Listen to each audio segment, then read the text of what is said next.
Welcome to Dr. T Math. I hope that you enjoyed the video. Limits in 3D are a lot like limits in 2D. Now we're going to look at the question whether or not the limit as xy approaches a coordinate in the z equals 0 plane of some function of two variables fxy is equal to L does not exist.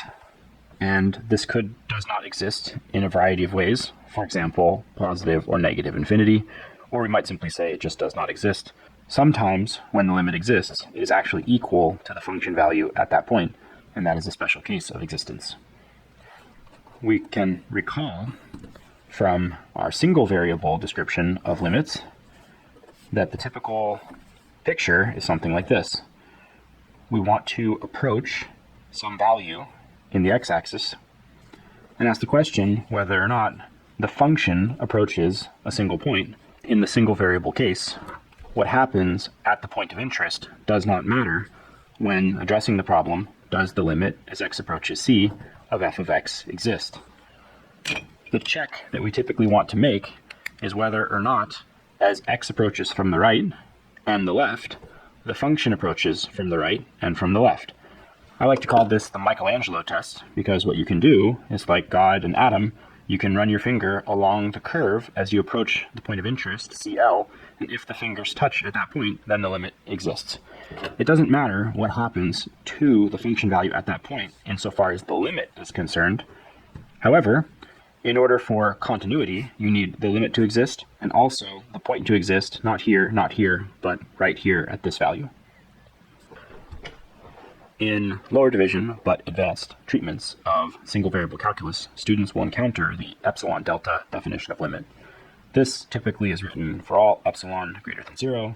There exists a delta greater than 0, such that if x minus c is less than delta, and typically we say if 0 is less than x minus c is less than delta to indicate that in fact x does not have to be equal to c, this implies that f of x minus f of c is less than epsilon. This Epsilon-Delta definition is notoriously challenging for students because it necessitates proving something, and the proof theory is not typically taught until one has taken a course in set theory and logic or a transition to advanced mathematics course. Hence, it's very challenging. But the idea is simple, and there's a correspondingly simple idea in 3D, and so we should just examine that for a moment to see what it says. This definition has a simpler type of understanding, which is that if you're close in x, then you're close in y. That's all it says.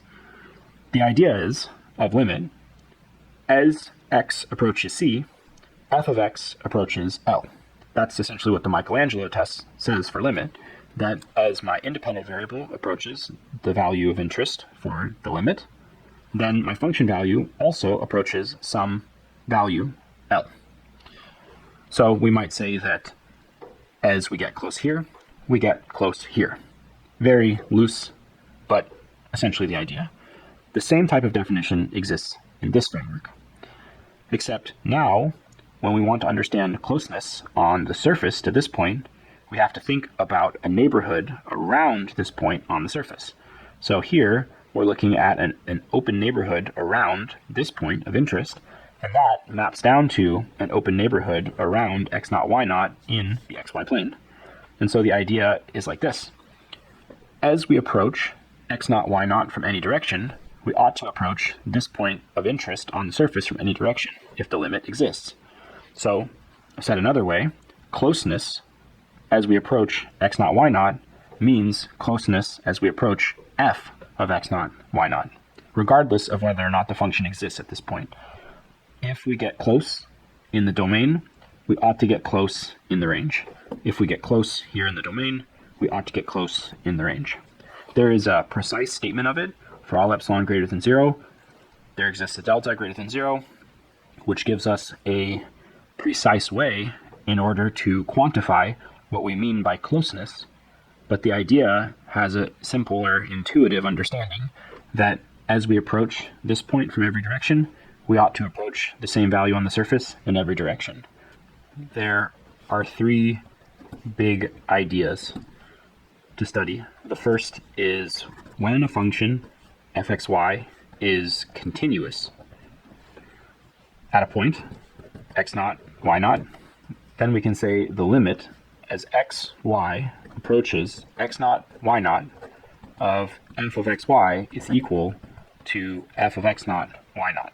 The second case is the limit as xy approaches x naught, y naught of the function fxy is equal to, say, an indeterminate form like 0 over 0, or maybe 0 minus 0, something like this. In this case, we might have that, in fact, the limit exists, but we need to show this, because when this form is indeterminate, anything is possible. The limit could not exist, it could be positive infinity, it could be negative infinity, and also it could be any finite value, and we would have to solve for it to figure out what the answer is.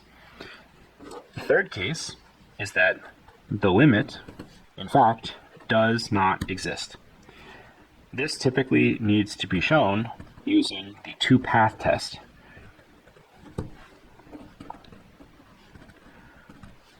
What is the two-path test? Well, it's essentially the multidimensional form of the single variable Michaelangelo test. Now we want to study examples of all three. So here is an example of the continuous case. Suppose we want to take the limit as xy approaches negative 1, 2 of the function x minus xy over 1 plus x squared. Notice that this multivariable rational function is continuous for all values of xy in R2. Since we have no square roots of negative number, no logarithm problems, no arc-trigonometric problems with our domain, no division by zero, etc. So in this case, for this continuous function, we can compute and expect that the limit will be equal to the function evaluated at this point, namely negative 1 minus minus 1 times 2 divided by 1 plus minus 1 squared. In this case, we get negative 1 plus 2 over 1 plus 1 is equal to 1/2. In the second example, we have what is usually considered to be the more difficult variety of limit problem, the kind that requires you to use factorization or multiplication by the conjugate, and those types of tricks in order to solve the problem. So here, for example, we have the limit as we approach the point 1, 1 of x squared minus 2xy plus y squared divided by x minus y. In this case, we notice that in plugging in 1, 1 into the equation, we get 1 minus 2 plus 1 divided by 1 minus 1, which is equal to 0 over 0. This form is undefined, and so we have to think whether or not the limit actually exists, or we can prove that it doesn't exist. So here, for example, what we typically do is put quotations around this. This function is not continuous at the point of interest, 1, 1, but that doesn't mean that the limit does not exist. This case is similar to when your function has a removable singularity in it. The function is actually not defined at this point, but that doesn't mean that the limit doesn't exist. And so we have to work to find out. In this case, we say then the limit as xy approaches 1, 1, and by observation, the numerator can be factored into x plus y times x minus y over x minus y. And now, by symmetric cancellation of the singularity, at the point of discontinuity 1, 1, we have a removable singularity. And so this limit problem, by a technique sometimes called factor and cancel, can be shown to reduce to the problem the limit as xy approaches 1, 1 of x plus y, which is then a continuous form, and that is equal to 1 plus 1, which is 2. So in this case, the limit does exist and is equal to 2. In the last case, we consider the limit as xy approaches 0, 0 of x to the fourth over x to the fourth plus y squared. Again, in this situation, we notice that this is equal to 0 over 0. And so we have to think, can we prove that the limit exists, or can we prove that the limit does not exist? In this situation, by inspection, one thing to observe is that when covering up the y, we would expect this limit is 1, since we have a fourth order polynomial over a fourth order polynomial, and inspecting the leading order coefficients, we find that this limit would approach 1. However, if we cover up the x components, then we see that we might have the y value going to 0, And so maybe we might think it blows up, or maybe we might think that we can combine these terms in some clever way in order to get a different value of the limit. It turns out that if we make our y equals x squared, then we can get x to the fourth plus x to the fourth, and then we can make this limit look like 1/2. So it seems to me that the limit does not exist, and the two-path test is very natural. We might consider first a path 1 defined by y equals 0. In this case, the limit as xy approaches 0, 0 along P1. With y equals 0, we get x to the fourth plus 0. And then this limit evaluates to 1. Along path 2, where y is equal to x squared, we get the limit as xy approaches 0, 0, x to the fourth over x to the fourth plus, now substituting y equals x squared squared. This is 2x to the fourth. And so the limit is now 1/2. Since these two limits do not agree along two different paths, we can say that in fact the limit does not exist by the two-path test. This is just shown to give you an example of a path that is not a straight line. It would be much easier in this case to choose P3 as x equals 0, which would reduce this limit problem to a trivial problem of 0 over 0 plus y squared. In this case, the answer is always 0, no matter what the value of y is. In this case, along every path where y is not also equal to 0, we get the answer 0. This is equal to 0. These two are probably the easiest choice of path. However, the difficulty of thinking about 0 over 0 here makes this path not an unreasonable choice. No matter which of these three paths you choose, any pair of them will work for the two-path test to show that this limit, in fact, does not exist. The picture of this situation looks like this. One notices that along the path y equals 0, the value of the function approaches 1. Along the path x equals 0, the value of the function in fact approaches 0. And along the path y equals x squared, one can reach a middle value of the value of the function approaching 1/2. In fact, for various values of approach, one can get any value of the limit between 0 and 1, and that will work for the two-path test. Now we study the idea of continuity in greater detail. We can recall that the definition of continuity says f of x is continuous at a point x equals c. If and only if three conditions are satisfied: f of c exists, 2, the limit as x approaches c of f of x exists, and 3, that 1 and 2 are equal to each other, namely that the limit as x approaches c of f of x is equal to f of c. The idea of this definition is that we have a function and we want to study the limit problem as f of x approaches c. So the first condition says that f of c must exist, placing it somewhere as a finite point on this line. The second condition says that the limit must exist, meaning that as x approaches c from the right and from the left, f of x must approach some value, L, from the right and from the left. But the limit's existence does not indicate that the value f of c exists. Precisely, the third statement says, not only must this point exist, but it can't just be anywhere, it has to be right here. Sometimes this idea is loosely approximated as you have to be able to draw the function through the point of continuity without lifting the pen. Now, in 3D, the definition is essentially the same, and it looks like this. F of xy is continuous at a point x0, y0, if and only if 1, f of x0, y0 exists, 2, the limit as xy approaches x0, y0 of f of xy exists, and 3, the limit as xy approaches x naught y naught of f of xy is equal to f of x naught y naught. This definition is symmetric with this definition and has the same meaning when extended to a higher dimension. And the picture essentially looks like this.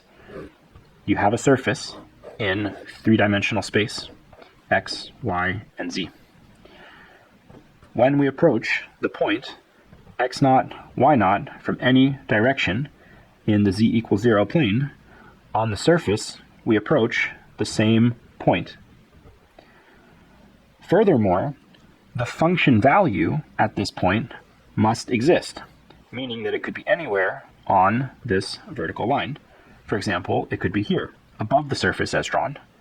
The third condition says, not only does this point exist, and not only does this limit value exist, but in fact, this point exists right where it ought to on the surface where the limit value exists. Here's an example. Prove the function fxy equals to 1 over x squared minus y is continuous at the point 1, 2. In order to do this, we prove all three parts of the definition hold. Part number 1, h of 1, 2 is equal to 1 over 1 minus 2 is negative 1, which exists.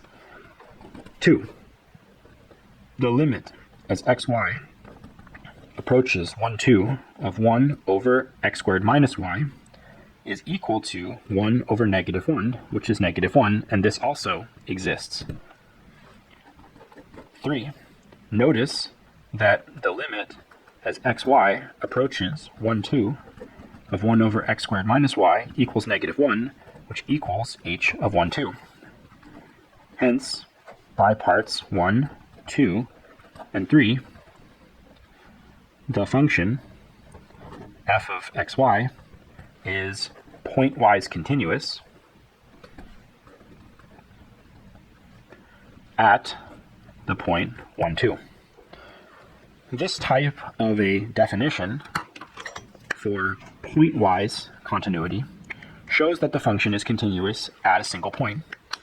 It does not show that the function is continuous everywhere.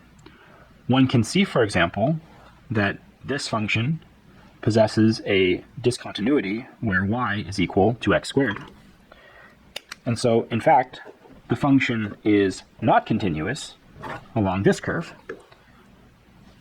One could further ask the question, what is the set of all points on which the function is continuous? We call that the domain of continuity.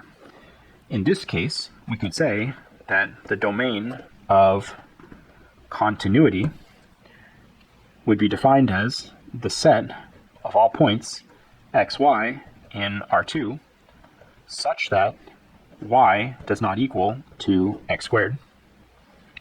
This would essentially be the entire z equals 0 or xy plane, removing just this singular curve now, y equals x squared.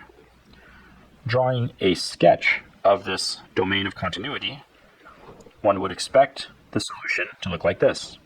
X, y equals x squared indicated with a dashed line, and the function is continuous everywhere else. So we might draw it like this. One could then further ask questions about open and not open, closed and not closed, bounded and not bounded. In this case, inspecting each in turn, we see that this domain is clearly unbounded, since we can't fit it inside of a box. Then, studying boundary points, such as this point here along the curve, which is a boundary point, we see that the function does not contain this boundary point, since the boundary point indicated by every open circle contains points both outside and inside the set is not part of the domain. Hence, the domain is not closed, since it does not contain all of its boundary points. Every point in the set, though, is an interior point, because no matter which point we choose, there exists an open circle around it that remains entirely within the set. The only real difficulty will be choosing points close to this singular curve And then we must choose a small open circle in order to demonstrate that it's an interior point. So in this case, in fact, the set is open. So this domain is unbounded, not closed, and open.